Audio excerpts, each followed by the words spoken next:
Bom dia, boa tarde, boa noite, galera. Sejam bem-vindos ao canal QAB. Finalmente chegamos ao grande dia. Hoje nós iremos iniciar a nossa primeira jornada dentro do mundo da física. O primeiro estudo que nós teremos é a ideia do movimento.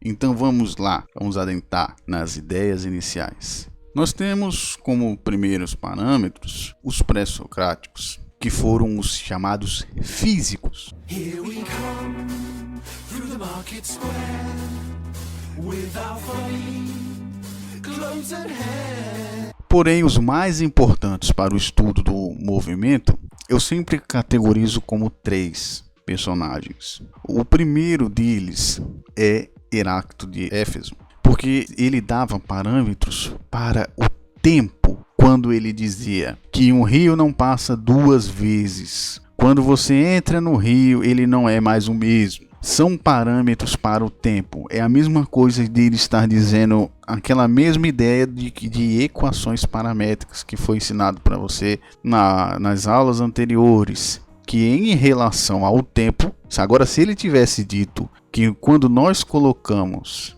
o movimento do rio e você que está dentro do rio como um ponto nesse movimento do rio em relação ao tempo, nós temos uma variação. A ideia que ele queria dizer era isso, mas no tempo dele não tinha a mesma inteligência que a gente tem hoje e a matemática também não era tão desenvolvida. Então ele só tinha como aparatos naquela época dizer que o rio ele não passa duas vezes no mesmo canto. Só que ele conseguiu encontrar a primeira equação paramétrica da história. Nós temos um concorrente dele, que era Parmênides, que foi muito defendido por Zenão. Mas não o Zenão o estoico, o Zenão dessa época aqui. Que era junto com Parmênides, ele defendia muito Parmênides. Mas vamos entender o que é mais importante sobre Parmênides. Parmênides, ele fez muita coisa dentro da questão ontológica, certo? Que a gente não vai entrar aqui em muito detalhe, mas o mais importante é que ele dizia que existem coisas universais. Existem coisas universais que não mudam. Ou seja, a maior contribuição de Parmênides é a ideia de uma constante. Existe uma constante que ela não muda. Essa ideia de Parmênides, quando ele falava sobre o ser, algo que é e algo que não é, a ideia mais básica, assim, trocando por miúdos, é que existe uma constante. Essa é uma das partes mais importantes, assim, da filosofia de Parmênides. É claro que isso é algo oculto que está lá. E por último, nós temos Zenão.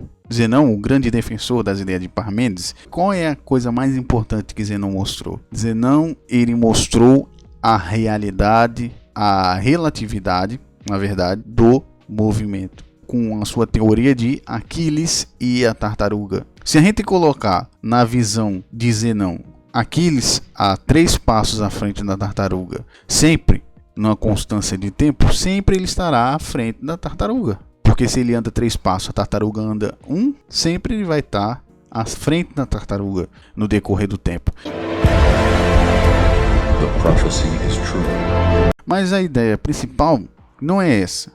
A ideia principal é que existe um referencial. É a mesma coisa que ele está dizendo, referente ao Aquiles, a tartaruga sempre vai estar atrás dele. Então a melhor ideia que nós temos, que Zenão nos mostrou, é a ideia do referencial.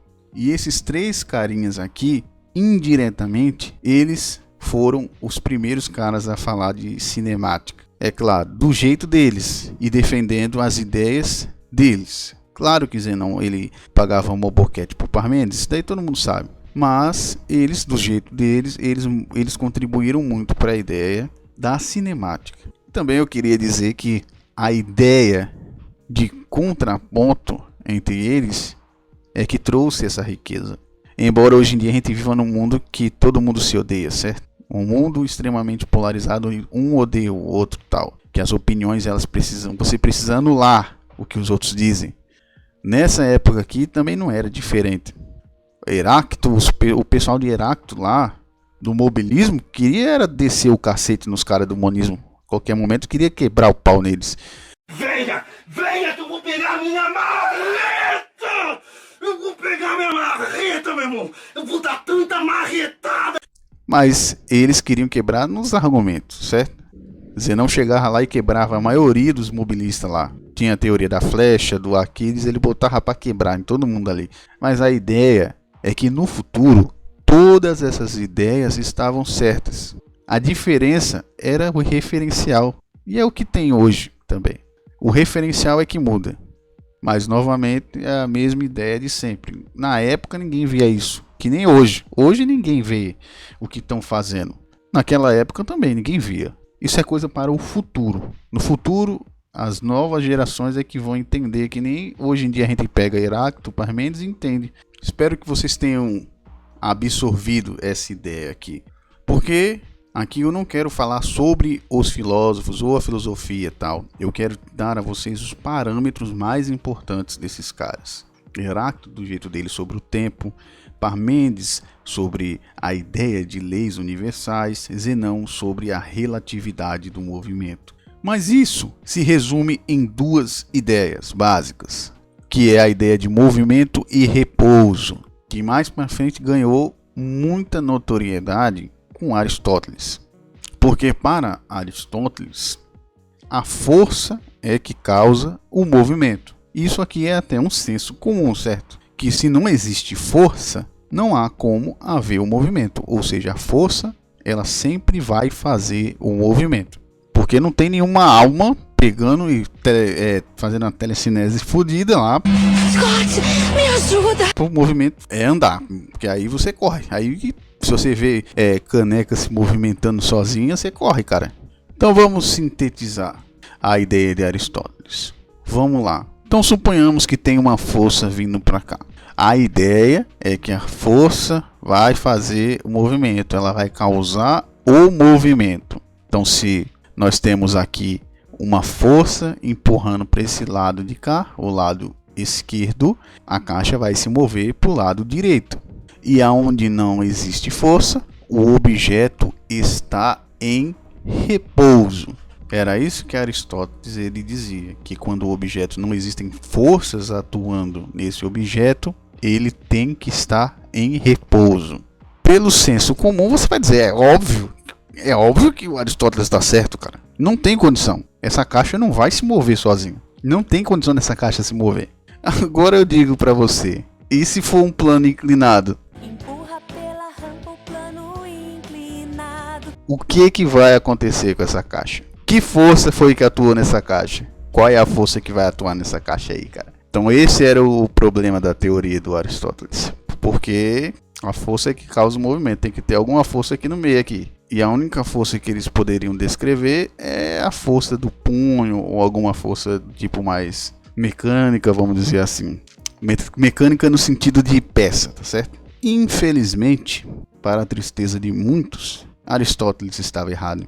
Infelizmente, não é a força que causa o movimento. Infelizmente, coitado do Aristóteles, ele estava errado. Com o advento da mecânica, com o advento dos estudos, principalmente de Newton, nós conseguimos entender que não é a força que causa o movimento. A força, ela altera o movimento. Então, a gente tem aqui a ideia que nunca deve ser deixada para trás. Até botar aqui. A força, ela altera o movimento. A força, ela não faz o movimento. Ela altera o movimento. Porque existe uma coisa chamada inércia. O que é essa desgraça dessa inércia? A inércia, ela diz que existem coisas que têm um movimento natural. Sem força alguma, existem coisas que se movem. Aí você vai pensar, puta que pariu, mano.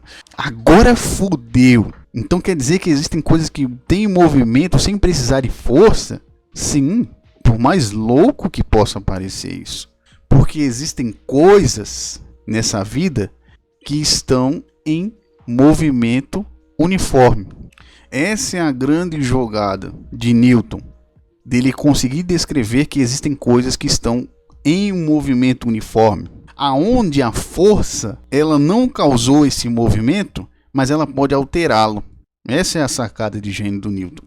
Outro ponto importante é que não é só porque um objeto está em repouso que não existem forças atuando nele. Também é outra ideia basilar da mecânica.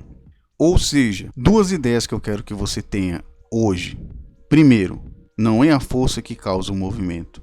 A força ela altera o movimento. Existem movimentos uniformes que não necessitam da força, mas elas podem ser alteradas pela força. E a segunda coisa é que um objeto, mesmo estando em repouso, não significa que não existam forças atuando sobre ele. E por hoje é só. Vamos ficar por aqui. Na próxima aula a gente vai falar sobre o movimento relativo. Agora que a gente já conseguiu dar algumas ideias basilares da mecânica, tá certo? Até mais, galera. Valeu!